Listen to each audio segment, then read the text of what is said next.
This video is brought to you by Dr. Kristen R. Bromley's Guitar Method Book Series and Online Music Academy. Hi, I'm Dr. Kristen Bromley. Welcome to my online academy. I am delighted to be here with you in these online lessons. In this video, I'm going to go over dominant seventh chords that have a sharp 9. So I'll explain those chords and we'll look at a couple shapes that work really well for playing this chord type on the guitar. Then, of course, we'll jam together on a chord progression that will allow us to practice these shapes and to hear them in context. It's going to be great. This video accompanies lesson 29 from my Chords and Harmony Books 1 and 2 method book. In the book, we'll start off on pages 188 and 189 as I explain this type of chord. And you can see the chord diagrams there for all the types of chords that are taught with lesson 29 in the book. And then on page 190, we're going to play chord progression number 1. We'll do that right along with bass and drums accompaniment. It'll be great.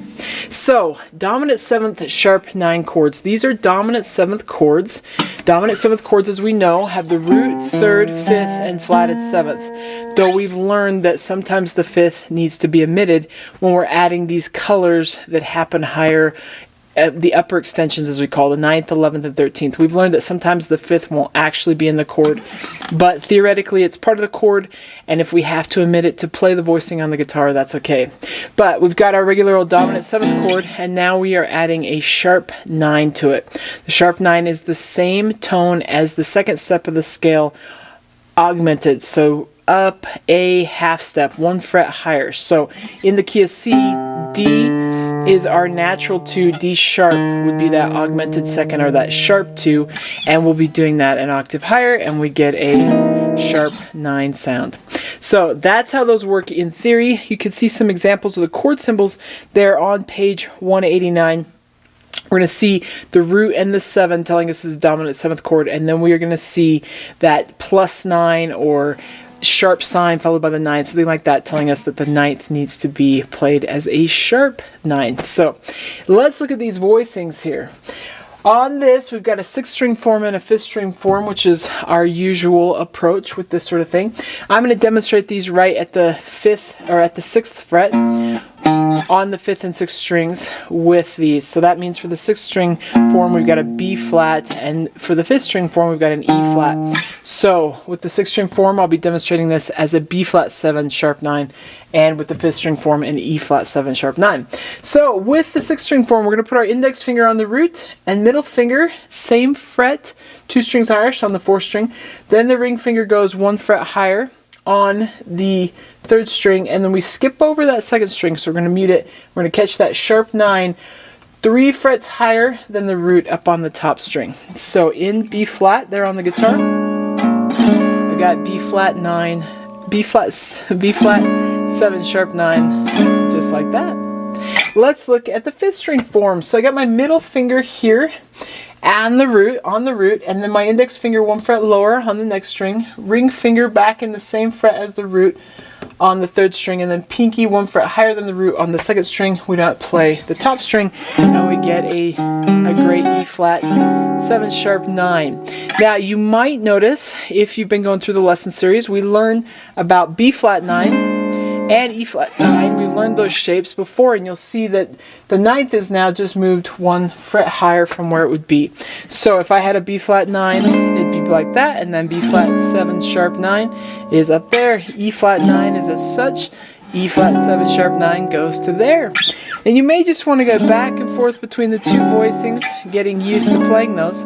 Here in the video, we're going to go ahead and jam together on number 1 from page 190. With this one, you'll notice, and we've been doing this sort of thing a lot lately, that there is just the root notes written. So we can practice with any of the chords that we can learn, that we are learning with lesson 29 in the book. So we will just start with that C9, go to the F, I should say C7 sharp 9, the F7 sharp 9, and we'll just go around in that fashion, plugging in these voicings and using the root movement as suggested with the chord progression. I'm just going to use the do-dot strumming pattern, keep it nice and easy as we're working on getting used to playing these chords. Alright, it's going to be great. Let's play these. We're going to do it first at a slower tempo and then at a faster tempo.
Okay, awesome. In the next video, we're going to take a look at dominant 7th chords with a flatted 9th instead of the sharp 9th. So it's going to be great. Take care, and I'll see you again.